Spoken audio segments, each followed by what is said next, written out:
Kalau kamu berdoa itu yang tadarruk. Tadarruk itu ya yang sangat sopan, wakuf ya, secara diam-diam atau secara enggak berlebihan. Terus hanya ayat innahu la yuhibbul mu'tadin. Allah itu tidak suka orang yang melewati batas. Itu termasuk melewati batas dalam doa karena ada unsur mendikte Allah. Saya memberi contoh tadi. Misalnya kita sebagai cowok berdoa, ya Allah saya ingin punya istri cantik, sholihah, nasabnya baik, gak pernah cerewet, gak pernah apa. Itu kan nanti nyarinya juga susah. Nanti kalau Allah menjabatkan itu adanya di surga, ning donya ora payu rabi, kira-kira. Nah, itu sudah berlebihan. Terus kalau ada ulama mengatakan doa itu mukhul ibadah, itu maksudnya gini, doa itu bukti kita minta, minta itu bukti kita lemah. Nah merasa lemah itu sudah bagian dari ibadah. Makanya masyhur itu syairnya Abdul Al-Haddad itu, fadu'ai wabdihali dalilun li fiftikori itu. Jadi saya berdoa itu hanya sebagai bukti saya butuh Allah. Saya sendiri tidak punya kepentingan mustajab apa enggak. Jadi wali-wali yang mengatakan doa itu mukhul ibadah, sebetulnya itu malah wali-wali yang dari awal nggak kelintas disembadani apa enggak. Butuhnya dia itu menunjukkan bahwa saya ini lemah. Buktinya, posisinya minta. Itu yang dimaksud mukhul ibadah. Tapi kalau kita berdoa terus posisi kita protes, katanya kamu baik ya Allah, engkau baik, ternyata enggak juga. Buktinya semua doa saya enggak kamu kabulkan. Wah, ini malah doa kriminal. Jadi yang dimaksud mukhul ibadah itu doa itu bukti minta itu bukti lemah. Makanya ada syairnya Abdul Al-Haddad maksud fadu'a ibabdihali dalilun li fiftikor. Jadi saya minta engkau ya Allah itu bukti saya butuh. Jadi itu bukan dua hal yang harus dipertentangkan. Jadi kalau doa dikatakan apa? Ibadah karena di doa itu minta. Lah minta itu bukti merasa kita lemah. Berarti kita sa'il Allah mas'ul. Kita minta Allah yang kita mintain. Kita menengadah Allah yang berposisi memberi. Itu saja sudah cukup sebagai ibadah. Meskipun doa kita tidak mustajab. Karena memang tadi seperti itu. Kalau di ilmu-ilmu tasawuf itu apa ya? Doa itu memang benar-benar sudah mukhul ibadah karena tadi perasaan merasa butuh sama Allah itu. Nah, merasa butuh itu, nah kalau kita berdoa merasa butuh sama yang kita minta, itu dalam ilmu tasawuf sudah kriminal, berarti kamu lebih butuh makhluknya. Misalnya begini ya, saya ingin punya rumah bagus, terus setelah punya rumah kredit saya utangnya banyak. Sebetulnya saya itu tidak pernah ingat Allah, gara-gara utang banyak, kredit jatuh tempo, terus melibatkan Allah. Ya Allah saya ini utang banyak, ini terus tolong dibayar. Sebetulnya saya itu ingat utang, cuma Allah tak libatkan kan. Lah itu tidak akan jadi wali, yang jenis ini tidak akan jadi wali. Saya ingin jadi dosen, libatkan siapa ya nanya? Libatkan Allah, terus malam-malam bangun libatkan Allah. Itu artinya apa? Kamu itu lebih ingin yang kamu minta ketimbang ingin Allah. Kalau wali itu enggak gitu, kangen Allah, terus tahu Allah itu zat pemberi, karena tahu Allah zat pemberi terus minta. Maka yang dikangen itu ya Allahnya dulu. Kalau kita kan enggak, punya kasus dulu, punya keinginan banyak dulu, baru ingat siapa yang bisa ya. Oh Allah, so, Allah kita libatkan. Ya untungnya Allah baik, mau ramal utang, bukan mikir. Untungnya Allah tidak jawab itu. Jadi itu bedanya wali. Kalau wali itu kangen Allah dulu, baru minta. Kalau kita enggak, banyak masalah dulu, baru melibatkan Allah. Nah yang jenis ini tuh bahaya, kalau nggak disembadani mesti ngomel ya. Gusti katanya kalau yang minta kamu kabulkan, ternyata ini enggak. Nanti kalau Allah jawab, kamu itu tidak kangen saya, kamu itu kangen uang, kangen perempuan cantik yang kamu inginkan. Terus kamu melibatkan saya. Urusannya apa saya dengan itu, Pak? Makanya tidak usah nuntut karena awalnya sudah saya. Ya saya kira itu ya. Jadi ada ayat apa? Ud'u rabbakum tadarru'aw wa khufyah, terusannya apa? Innahu la yuhibbul mu'tadin. Itu di semua tafsir dikatakan Allah gak suka orang yang berlebihan dalam doa. Berlebihan tadi misalnya minta sesuatu yang terlalu besar, atau permintaan kemarin saja lanu addi syukroh, kita tidak bisa memenuhi mensyukuri, sudah minta lagi. Misalnya seorang jomblo, targetnya kan asal payu nikah, tapi setelah nikah bayangkan istrinya sholihah, tidak cerewet, itu kan berlebihan. Hilang status jomblo saja belum kamu syukuri kok sudah minta macam-macam. Jadi harusnya kan syukur dulu ya. Sekedar laku nikah ini kan ada syukur yang harus, seperti jadi dosen juga gitu. Sekedar jadi dosen harus kita syukuri dulu karena menjadi kita tidak nganggur. Itu kan satu harkat sosial yang luar biasa.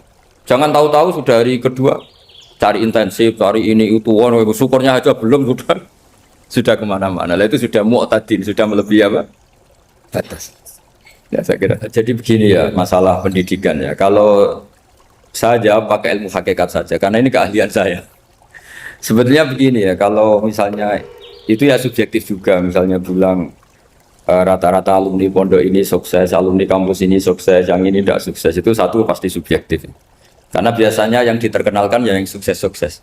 Sama saya punya tetangga dari pondok yang Anda sebut itu kebetulan tidak sukses semua. Itu jantogo saya sampai ngeluh. Saya ini gimana kok? Ya sudah seperti itu kan subjektif. Tapi menyangkut pendidikan itu begini ya, menyangkut hasil dari pendidikan itu. Andai kan kita bicara ilmu hakikat, misalnya kita mondok gitu, mondok kemudian jadi orang miskin, jadi orang yang menurut orang banyak tidak berguna di masyarakat. Ternyata kita ini orang yang kelihatannya tidak punya karir, tapi kalau malam sujud sama Allah, punya anak niat memperbanyak orang sujud, terus punya ibu yang sakit-sakitan kita rawat. Meskipun kita tidak jadi dosen, tidak jadi menteri. Tapi indah Allah itu luar biasa karena berstatus ngerawat ibu, ngerawat anak, ngerawat istri. Nah Islam itu datang dengan jargon-jargon seperti itu. Sehingga Nabi kalau muji itu ada Uwais Al-Qarni, ini orang yang luar biasa. Ternyata dia itu punya ibu lumpuh yang kalau kemana-mana harus digendong. Ketika tetangga-tetangganya berhasil sowan Rasulullah itu Uwais Al-Qarni tidak bisa. Karena setiap ibunya dipamitin mau sowan ke Rasulullah itu sama ibunya nggak boleh. Tapi apa yang terjadi? Justru dipuji-puji Nabi sebaik-baiknya kurun. Kurun itu waktu adalah kurun yang ada Uwais Al-Qarni. Saya punya teman, ini kisah nyata, saya berkali-kali ngisi ngaji di komunitas ulama. Ini mungkin tidak bagus untuk kampus, tapi harus saya utarakan supaya ya kita evaluasi. Saya bilang gini, saya ini jadi kiai itu sering iri sama orang goblok. Orang goblok itu barokah kata saya gitu. Itu kiai-kiai kaget semua karena saya bilang orang goblok itu barokah. Saya beri contoh gini, misalnya saya pinter, terus juara MTQ, juara hafal Quran atau juara baca Quran secara tartil. Ujung-ujungnya saya dapat apa? Hadiah umroh atau apalah, atau hadiah rumah atau apa. Pertanyaannya adalah mendapat. Saya ulang lagi, mendapat. Sementara ada santri yang bodoh, gara-gara bodoh itu dosen UI yang enggak, jadi kiai yang enggak, akhirnya dia jadi bekerja di Korea. Barokahnya bodoh tadi. Karena di Korea melihat orang ateis, akhirnya dia kepikiran bikin masjid. Sebagian gajinya disumbangkan untuk masjid. Ini bodoh pendiri masjid. Tapi kita gara-gara dosen dakwah di masjid, ini pinter dapat uang dari masjid. Nah ini bukan nyindir, ini biasa saja. Ini maksud saya. Maksud saya, kamu jangan ngabaikan hidup. Akhirnya apa yang terjadi? Saya ini punya teman ini betul. Saya ini kan kecelok dulu tuh Gus Alim. Nasib saya di mana-mana dihormati. Kadang saya merasa dosa. Kok dihormati? Saya punya teman, dulu gobloknya minta ampun, sekolah sekelas sama saya. Gobloknya, soalnya gobloknya harus disepakati. Sudah. Iya, goblok mujma'alah kira-kira. Singkat cerita, dia itu hidup di pedalaman Kalimantan, sekitar tahun 92. Dulu kan biasalah, di dalam hutan itu pasti ada penebangan hutan macam. Dia ada bosnya, yang jelas dia ada bosnya. Saya yakin juga agak kriminal. Karena dia tidak yang illegal logging. Pokoknya ditakdir dia hidup di tengah kotoran. Setelah itu dulu nggak ada HP, sering kirim surat ke saya, Gus, saya ini hidup di tengah hutan, tapi saya ini Muslim pernah mondok, kalau nggak bikin Jumat itu nggak enak, bikinlah dia Jumatan. Nah karena dia pernah ngaji fikih Syafi'i, kalau Jumatan nggak ada orang 40 itu harusnya zuhur tidak Jumatan. Tapi orang yang kerja di situ tidak mau. Wong dino Jumat kok zuhuran loh Pak, kalau dino Jumat ya Jumatan ya. Tanya saya, Gus itu kalau ada kaulnya enggak supaya Jumatan ndak orang 40 sah. Singkat cerita dia lama-lama jadi pendiri masjid di situ. Dia punya sedikit gaji ya dipakai masjid, punya sedikit tanah diwakafkan untuk masjid. Artinya apa? Indawa ini banyak orang bodoh, ternyata di komunitasnya dia muassis, pendiri, pemberi. Sementara kita yang kecelok pinter, dapat umroh, dapat bonus. Kira-kira nanti kita ketemu Allah. Kamu pernah nyumbang Islam apa? Yang bodoh jawab, oh nate Gusti bikin masjid di pedalaman. Kita yang pinter. Kayaknya kalau memberi enggak lah Gusti. Reputasinya mendapat. Ketika Nabi memenangkan perang Badar, itu ada Asra Badrin, tawanan-tawanan perang Badar. Nabi suka musyawarah, suka rembukan. Ya Abu Bakrin, menurut kamu tawanan ini diapakan? Kata Abu Bakar, hum asyiratuka. Mereka itu keluarga engkau, orang-orang Quraisy. Ya dibebaskan saja. Pakai tebusan. Nanti uang itu kita kelola supaya jadi penguat Islam.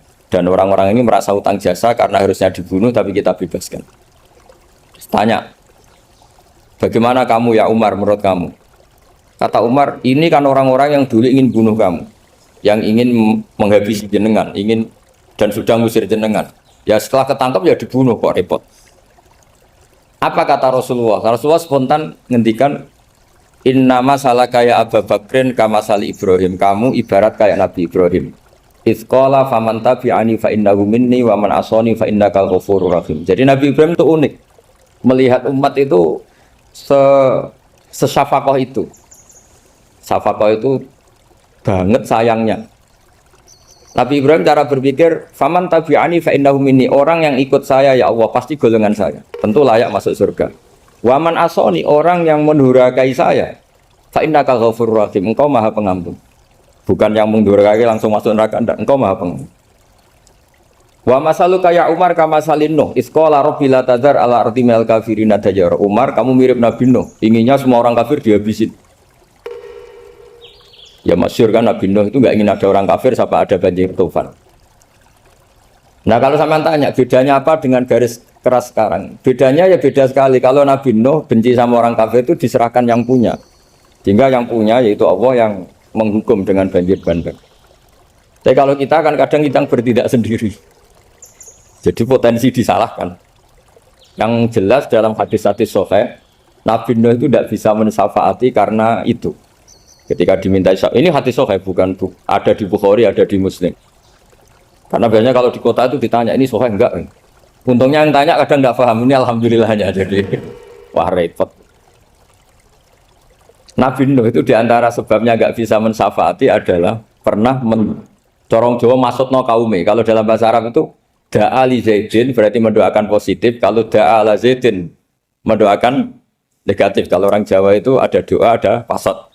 Nabi Nuh adalah orang yang pernah maksudkan kaumnya.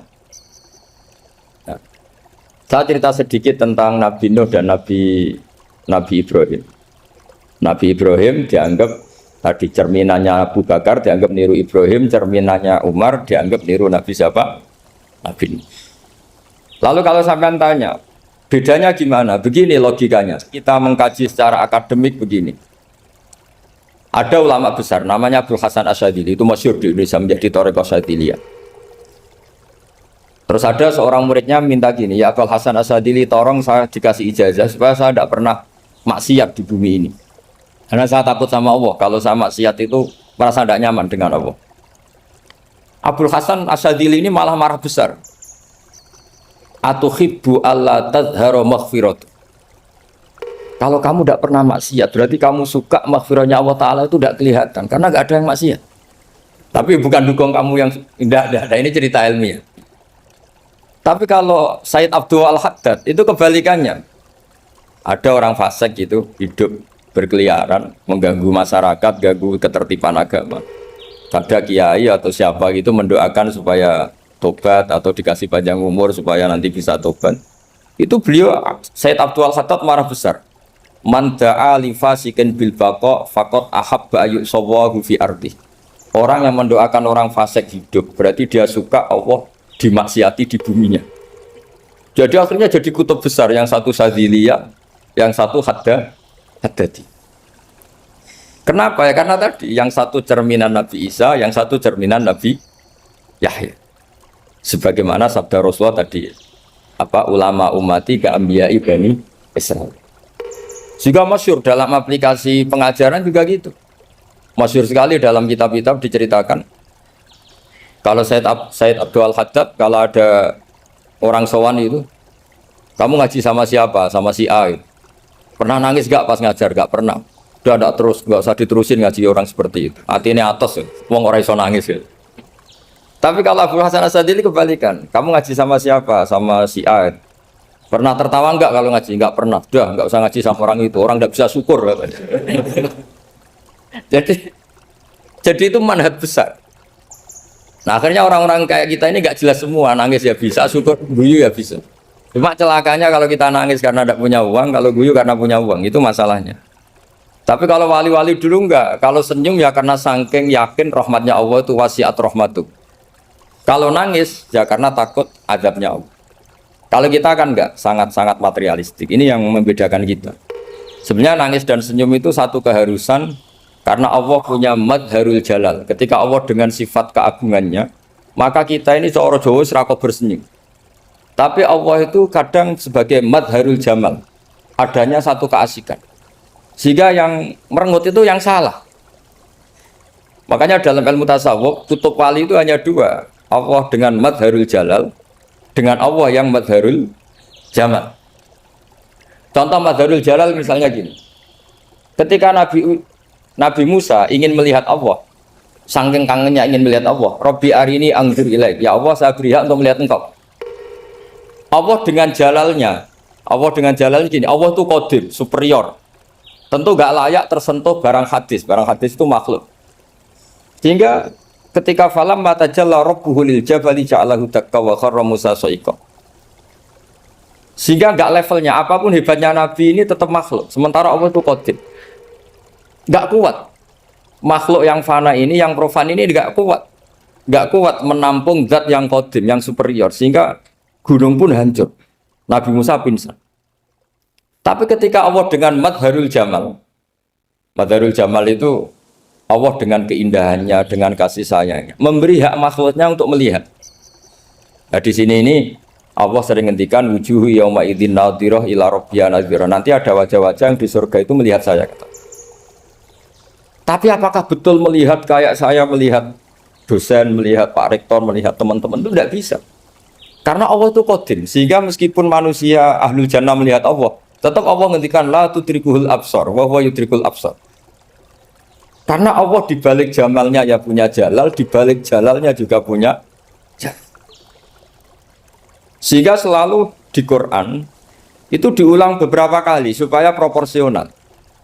Nah, kenapa ahli sunnah tetap berkeyakinan Allah bisa dilihat? Logikanya begini. Fa inna kulla maujudin yasihu ayyura. Allah itu zat sing nyata-nyata wujud dan punya eksistensi. Di mana-mana sesuatu yang wujud itu layak untuk bisa dilihat. Lalu pertanyaannya gini, kenapa kita tidak bisa melihat sekarang kok nunggu di akhirat? Karena mata kita sekarang itu profan, fana. Sementara kita setelah di surga, tubuh kita didesain abadi. Ya saya ulang lagi ya, setelah kita di surga, semua fisik kita ini didesain abadi. Tentu karena desainnya sudah abadi, layak melihat zat yang abadi. Tapi pertanyaannya, kenapa tidak bisa ikhatah, tidak bisa melihat sampai faham, la tudrikul absar? Karena abadi kita itu diabadikan. Sebagaimana surga abadinya diabadikan, neraka diabadikan. Sementara Allah abadi dengan dirinya sendiri, yaitu Al-Qayyum, atau dalam bahasa ngajinya Qiyamuhu binafs. Nah lalu pertanyaan, makanya Mu'tazilah itu menentang betul kalau orang di surga bisa melihat Allah. Cara berpikir Mu'tazilah, melihat itu artinya yang dilihat ada arahnya, sementara Allah terbebas dari arah. Tapi kata ahli sunnah cara berpikir tidak seperti itu. Melihat itu pokoknya tahu. Nah, tahu karena mata itu karena kita ditakdir tahu itu karena mata. Sebetulnya yang menjadikan tahu itu tidak mata. Ya kalau tahu ya tahu saja, bukan harus pakai mata. Itu cara berpikir ahli sunnah wal jamaah. Jadi saya beri ya bocoran. Kenapa madzhab ahli sunnah itu yang dipilih oleh banyak mayoritas di dunia, jumhur itu. Ahli sunnah itu dianggap pikirannya lebih orisinal. Misalnya ahli sunnah kalau ditanya, kenapa kamu melihat? Ya melihat saja. Kenapa kamu mendengar? Ya mendengar saja. Kesannya itu tidak rasional, kayak orang yang nggak pinter itu. Tapi sebetulnya itu yang benar. Jadi cara berpikir ahli sunnah itu melihat itu menjadi tahu. Menjadi tahu itu bisa karena mendengar, bisa karena melihat, bisa karena dikasih tahu, bisa karena bersentuhan. Sebab itu di Quran itu ada ayat ala ya'lamu man khalaqa, bukankah zat yang menciptakan itu menjadi tahu. Sehingga kenapa Allah itu selalu tahu? Karena Allah yang menciptakan. Kalau kamu tahu karena mata, sekali itu jauh, maka kamu tidak melihat. Atau kamu sekarang buta, kamu tidak melihat. Atau tertutupi barang itu, maka kamu tidak melihat. Tapi kalau kamu tahu karena kamu menciptakan, maka akan melihat terus. Misalnya saya ini tukang batu.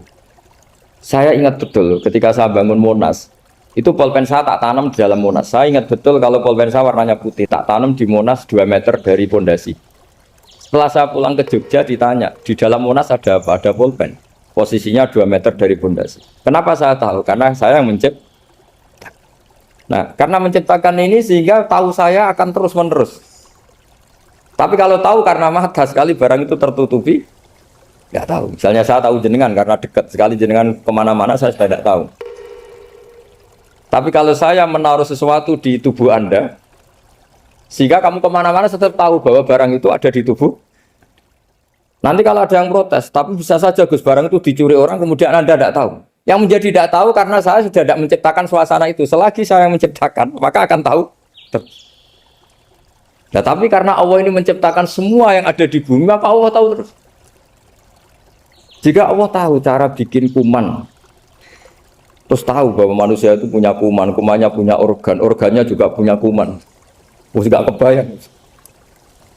Kamu bayangkan kayak, makanya Allah itu kalau cerita sederhana, innallaha la yastahi ayyadriba matsalam ma ba'udatan fama fawqaha. Allah itu tidak malu bikin perumpamaan nyamuk, karena nyamuk itu lebih dahsyat timbang gajah. Para pematung itu disuruh bikin gajah masih mampu, bikinkan patung gajah, mungkin masih sanggup. Tapi kalau tak suruh bikin patung nyamuk, nggak usah bikin hidup, patungnya saja sekecil itu. Padahal nyamuk kecil itu punya organ tubuh. Lalu bikinnya organ tubuh nyamuk itu kayak apa? Organnya punya kuman, kumannya punya organ, organnya juga punya kuman.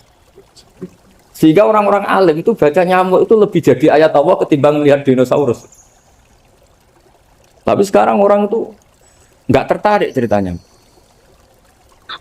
Jadi beda perasaannya orang alim sama orang awam. Kalau orang awam tuh melihat mukjizat kan yang dasar-dasar kayak dinosaurus, gajah, wow gitu. Kalau orang alim nggak, malah melihat nyamuk. Kealiman seperti itu terjaga di umatnya Muhammad, di umatnya Rasulullah Muhammad SAW. Karena ketika umat ini nggak ditumbuhi para nabi, itu Allah menjamin Muhammad, ulama umatmu nanti punya kemampuan seperti nabi.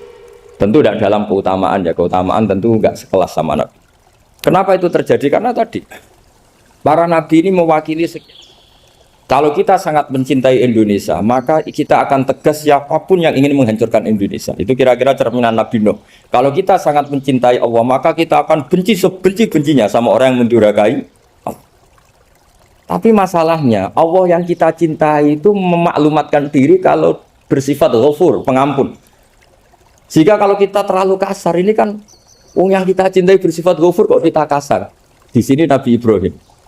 Beliau sangat mantel sekali sama yang durhaka sama Allah. Tapi kalau mau mantel gimana? Zat yang mengajarkan itu bersifat ghafur. Maka kita mau tidak mau. Makanya ada riwayat mengatakan takhallaku bi akhlaqillah, kamu bertata krama kayak akhlaknya Allah. Akhirnya ya sudah, kita mau apa coba? Kira-kira kalau kamu mencintai seseorang, itu potensinya akan dua, protektif. Ada telepon, itu dari siapa? Cewek atau cowok? Protektif. Itu bukti cinta apa bukti suudon? Kan tidak tahu. Tapi misalnya kamu cinta perempuan terus WA-an sama lelaki gak apa-apa, jalan sama lelaki gak apa-apa, sama masa lalunya pacarnya juga gak apa-apa. Itu cinta apa pembiaran? Kan sama-sama gak jelas.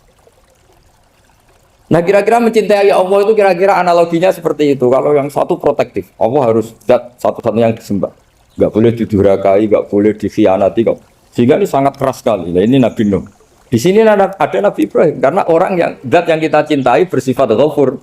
Jika kalau kita terlalu tegas beda dengan sifatnya Allah yang bersifat ghafur. Nah, umatnya Nabi seperti itu mulai dulu. Ada yang moderat, ada yang keras, ada yang setengah keras, setengah moderat.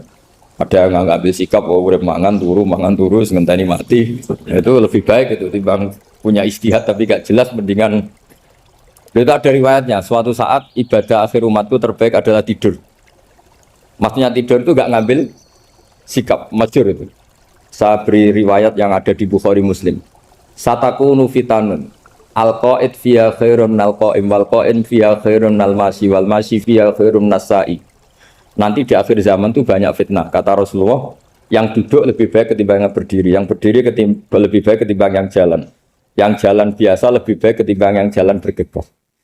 Man tasyarrafa laha tastasrifu. Fitnah itu adalah siapa yang terlibat maka akan semakin parah. Jika semenjak itu ulama berpikir nanti di akhir zaman kalau ada fitnah itu sebaiknya orang ngambil sikap sepasif-pasifnya, secuek-cueknya. Jadi semua syurahul hadis sepakat makna hadis ini apa? Orang disuruh sikap secuek-cuek.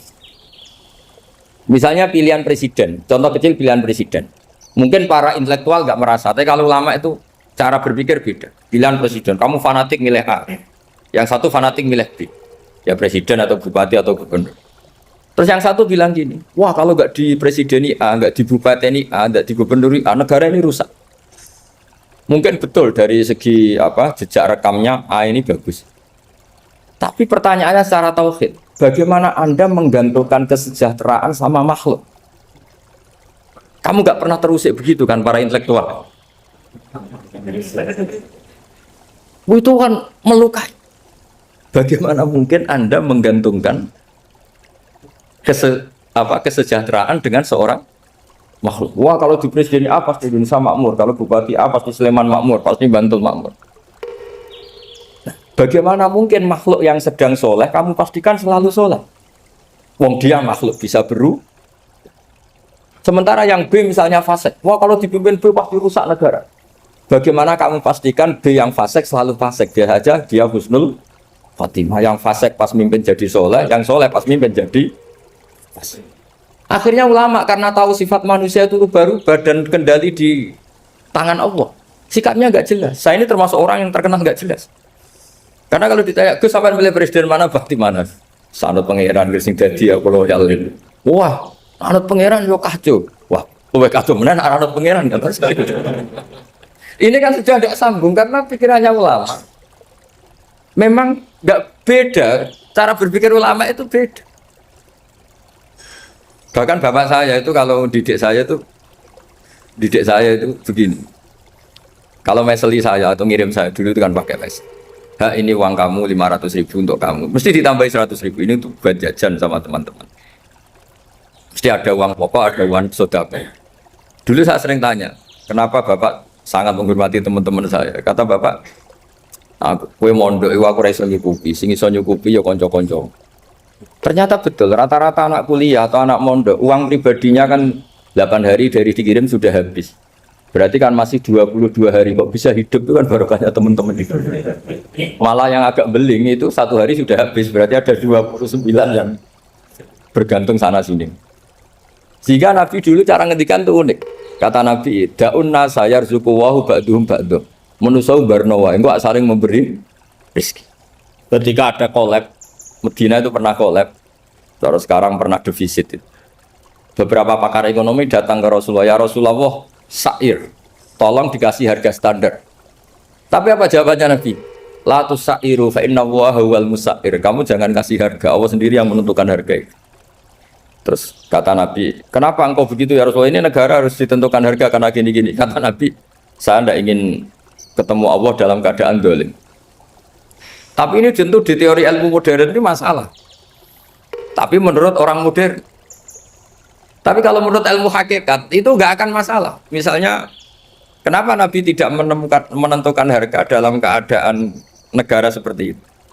Jawabannya pakar-pakar hakikat. Ya saya ulang lagi pakar-pakar hakikat. Begini, misalnya ada orang menimbun supaya nanti harganya mahal. Terus ditimbun terus sampai nunggu harganya mahal. Lama-lama dia sadar kalau timbunannya nggak ada gunanya karena ternyata orang nggak beli.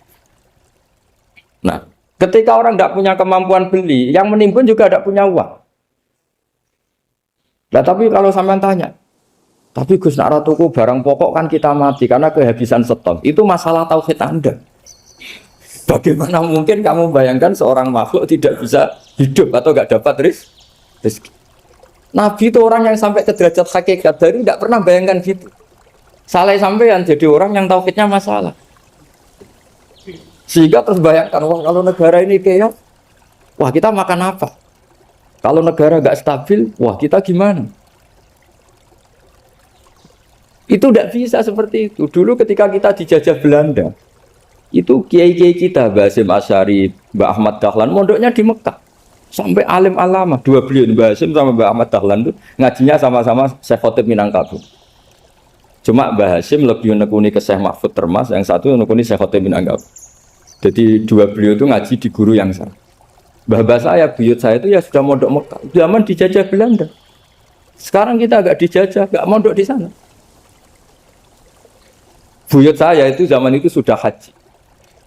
Buyut kelima saya itu dulu kalau ingin cari tempat yang teduh itu masuk ke gua.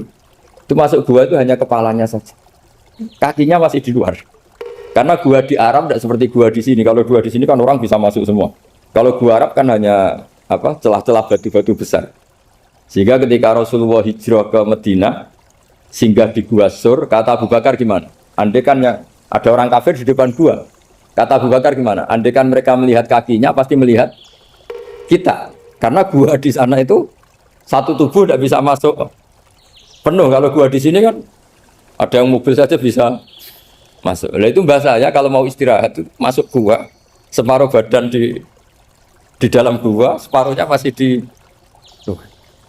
Nah sekarang terus kita bilang, wah kalau kita negara tidak stabil, kita haji kemana dulu zaman dijajah Belanda kita. Jadi yang berusaha terangkan di antara sifat dasar orang-orang baik adalah di mana saja, kapan saja itu memberi manfaat. Termasuk tentu saat paling sulit. Jadi Nabi Isa menceritakan dirinya itu wa ja'alani mubarakan nama kuntu, saya ditakdir Allah berada di mana saja memberi berkah, memberi kemanfaatan bagi orang lain. Ada beberapa cerita tentang Nabi Isa. Jadi perlu diketahui ada 3 nabi yang seperiode. Satu Ibrahim dan Nabi Lut. Ibrahim itu sama Nabi Lut itu pernah paman. Kedua Nabi Musa dan Harun. Sebetulnya yang jadi nabi itu Nabi Musa, tapi Nabi Musa karena alsak, lisannya anda jelas, minta Nabi Harun, ya tentu minta kepada Allah supaya Nabi Harun jadikan nabi. Terus ketiga Nabi Isa dan Yahya. Yahya bin Zakaria, terus Isa ini pernah keponakan Zakaria. Kira-kira kalau di Jawa ya misanan antara Yahya dan siapa? Isa. Jadi ada 3 nabi yang seperiode. Tapi yang paling berkompeten, yang sederajat kira-kira seperti itu hanya Isa dan Yahya. Karena Nabi Lut dan Nabi Ibrahim itu beda level. Karena Lut ini pernah keponakan, jadi hubungannya kira-kira yang murid dan guru. Terus Musa dan Harun itu juga nggak level, karena Nabi Harun ini jadinya Nabi itu atas permohonan Nabi Musa. Sehingga meskipun Harun itu kakaknya, tapi nggak berani bantah. Jadi Nabi Musa itu dalam cerita, beliau itu alsak. Alsak itu lesannya agak kedal. Tapi ini alsak yang barokah. Jadi dulu ceritanya Musa kecil karena dia seorang Nabi, beliau seorang Nabi. Itu kalau melihat Fir'aun itu mangkelnya bukan main. Padahal kecilnya dirawat Fir'aun. Singkat cerita mulai kecil sudah usil. Kalau melihat Fir'aun itu ya jenggotnya dipakai mainan. Pokoknya nakal. Lama-lama Fir'aun curiga, dasar orang Israel. Nabi Musa ini turunan Israel. Lama-lama Fir'aun itu yakin kalau itu sengaja. Akhirnya Fir'aun mau membunuh Musa. Terus kata istrinya Fir'aun, Musa itu masih anak kecil. Jadi seperti itu ya bawaan anak kecil, bukan bawaan kebencian terhadap orang Kipti, orang Mesir. Kalau dalam bahasa kitab kuno Mesir itu Egypt Al-Kipti, makanya disebut Maria Al-Kiptiyah. Kalau orang sekarang bilang Egypt itu bahasa kunonya Mesir itu Al-Kiptiyah. Nah, memang secara bahasa Arab Mesir itu nggak mungkin, bahasa Arabnya Mesir itu nggak mungkin karena Misro itu maknanya kota. Jadi kalau kamu bilang kamu kemana, ke Misro, ke kota, lagi kota mana, ayo kota Mesir, itu bisa debat kusir. Jadi ya kayak kita lah, kita sekolah di mana, di madrasah. Madrasah terjemahnya apa? Sekolah. Nah, kemudian oleh istrinya Fir'aun ya gini saja, buktikan kalau Musa itu masih anak kecil. Masyhur itu dalam cerita dikasih bara api sama apel. Sebenarnya Musa kecil ini sudah pinter mau milih apel. Sama malaikat Jibril diarahkan tangannya itu ngambil apa? Bara api terus dikunyah. Itu yang menyebabkan lisannya Musa itu alsak, agak pelat. Nah, ketika jadi rasul itu akan repot karena nanti harus pakai penerjemah. Jadi seorang rasul tapi lisannya tidak apa? Cakap. Akhirnya Nabi Musa realistis ngendikan ketika diutus wa akhi Harun wa afsahu minni lisanan fa arsilhu ma'iyarid ayyusaddiquni inni akhafu ayyukadzibun. Ya Allah, saudara saya Harun itu lisannya lebih fasih. Tolong jadikan dia rasul sebagai penguat saya. Akhirnya Allah mengabulkan doanya Nabi Musa, kemudian Harun dijadikan sebagai apa? Rasul. Sehingga meskipun satu angkatan, Harun dan Musa ini enggak level. Artinya enggak level itu ya Harun yang takut Musa. Terus ketiga ini Nabi Yahya dan Nabi Isa. Ini umurnya ya seangkatan, kecerdasannya, jadi nabinya sama-sama mulai kecil. Kita tahu Nabi Yahya termasuk yang diberi khitab Allah, ya Yahya khudil kitab bi quwwah wa atainahu hukma sobia. Yahya berpeganglah kitab secara kuat dan dia saya kasih kenabian ketika kecil. Sama dengan Nabi Isa yang disebut wa yukallimun nasa fil mahdi wa kahla. Sehingga karena selevel dua nabi ini menjadi figur besar dalam manhaj, dalam metode dakwah. Dua, karena masih misanan tadi, kalau Jawa kira-kira mirip misanan. Dua nabi ini kalau memilih satu kampung, itu kalau Nabi Yahya, itu milih kalau singgah di satu kampung, Nabi Yahya mesti tanya, orang sini yang paling soleh siapa, yang paling baik siapa. Ya terus singgah atau nginap di rumahnya orang baik tadi. Tapi kalau Nabi Isa enggak, orang sini yang nakal siapa, yang paling beling siapa. Terus Nabi Isa singgah di situ. Akhirnya ada pertanyaan dari Nabi Yahya, lima tanzilu ala syirarin nas. Kenapa kamu selalu singgah di orang-orang nakal? Syiror itu orang-orang nakal. Masyhur itu Nabi Isa menjawab, ana tabibun udawil mardo. Di mana-mana Nabi itu ibarat seorang dokter, kerjaannya tentu menyembuhkan orang-orang yang apa? Sakit. Jadi dua nabi ini sering berdebat, tentu debat yang baik, dan itu menjadi cara Jawa itu punjeri ilmu. Jadi manhaj ilmu besar antara Yahya dan Isa. Begitu juga Nabi Yahya itu kelihatan agak rileks, panik, saking takutnya sama Allah. Kalau Nabi Isa itu rileks, pokoknya kumpul orang-orang nakal itu ya rileks. Akhirnya ada dua pertanyaan sekaligus nanti jadi dua manhaj. Kenapa kamu sering masam itu, sering kalau bahasa Arab itu abasa ya. Terus yang Nabi Yahya balik bertanya, kenapa kamu sering senyum, sering tertawa? Kenapa memangnya? Terus ka'annaka ta'manu min makrillah, kamu sering senyum kayak kami sudah terbebas dari azab Allah, dari ditegur Allah, seakan-akan kamu orang paling benar yang nggak akan salah.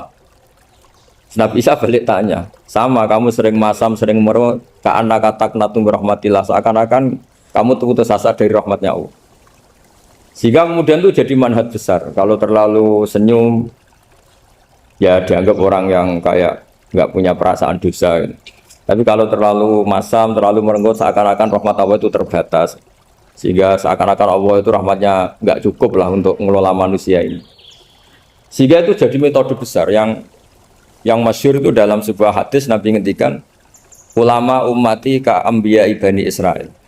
Ulama umatku itu kapasitasnya atau fungsinya atau manfaatnya setingkat nabi-nabi Bani Israil.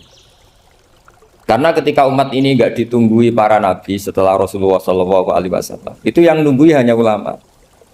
Tapi ulama ini sudah cukup mewakili para nabi Bani Israil.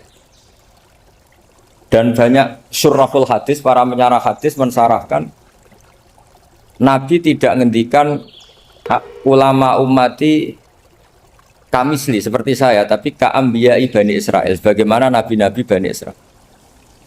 Nabi Bani Israel itu macam-macam. Termasuk ada yang tidak nikah, yaitu yang bernama Yahya dan Isa. Delala umatnya Nabi itu ada orang alim alamah yang ilmunya melegenda, yaitu namanya Imam Nawawi. Itu tidak nikah sampai kabudut. Meskipun dalam ajaran syariatnya Nabi nikah sunnati, tapi selalu ada orang yang ditakdir tidak nikah karena masyhul, karena sibuk ngurus ilmu. Bukan karena tidak laku, yang jelas itu bukan karena tidak laku. Imam Nawawi itu ganteng, orangnya ya normal, tapi karena sibuk nulis, beliau sampai kabudut itu tidak nikah. Imam Sibawayh itu suka sekali sama ilmu, menjadi istri utamanya ya ilmu. Dia ganteng, Sibawayh itu maknanya tuh apel, dia ganteng sekali, sampai banyak cewek yang seneng. Akhirnya dia nikah. Saya nggak pernah dikumpulin. Dia belajar terus.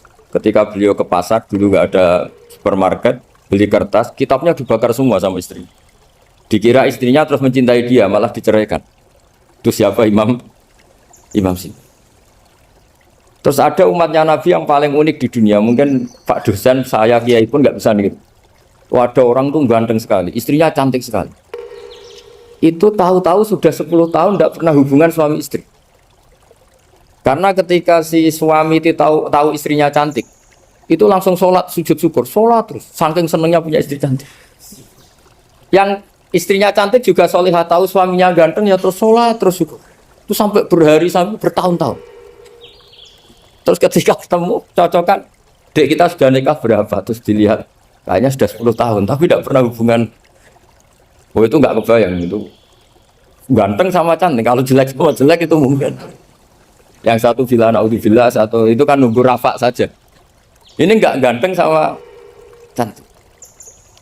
Nah kenapa kualitas ulamanya Rasulullah itu bisa seperti Nabi Bani Israel? Karena agama ini, umat ini sudah ada ditunggui para nabi. Jika mau tidak mau kualitas ulama, alhamdulillah barokahnya Nabi itu berkualitas kayak nabinya Bani Israel. Soal kebahagiaan, nenek moyang pulau jenengan tuh anaknya banyak, dijajah Belanda, jajah Jepang, ya nyatanya anaknya banyak. Itu kira-kira bahagia apa enggak? Nah, artinya gini ya, tentu kita tidak ingin dijajah itu tentu ya, tapi kita ini selalu latah. Wah kalau ekonomi jatuh kita makan apa? Kalau kita dijajah kita tidak perlu seperti itu. Rahmatnya Allah Ta'ala itu akan adrokatna. Rahmatnya Allah Ta'ala akan menemukan kita. Apapun kondisi kita, apapun keadaan. Ini cara berpikir tauhid. Sehingga Nabi itu tidak pernah bayangkan umatku narata tunggoni piye, ditunggoni Allah. Sehingga masyhur dalam hadis-hadis sahih. La tazalu ta'ifatun min ummati dzahirina 'alal haq la yadurruhum man khadalahum wala man khalafahum wala man nawa'ahum.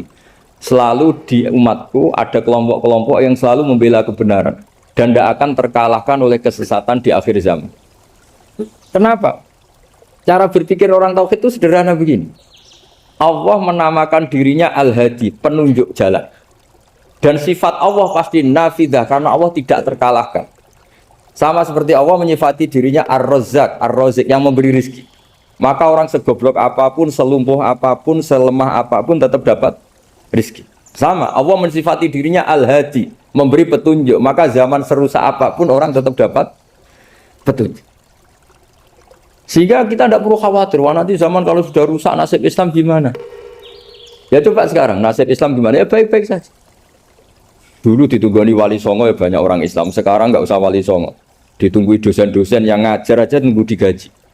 Kiai pidato ya ada yang beri salam template. Itu kalau nuruti definisi ikhlas itu tidak ada yang masuk. Tapi meskipun demikian agama juga jalan. Kenapa agama ini jalan? Karena Allah Al-Hadi, penunjuk jalan. Ketika Allah mensifati dirinya penunjuk jalan dan sifatnya Allah pasti nafidah, pasti terjadi. Karena Allah tidak pernah gagal.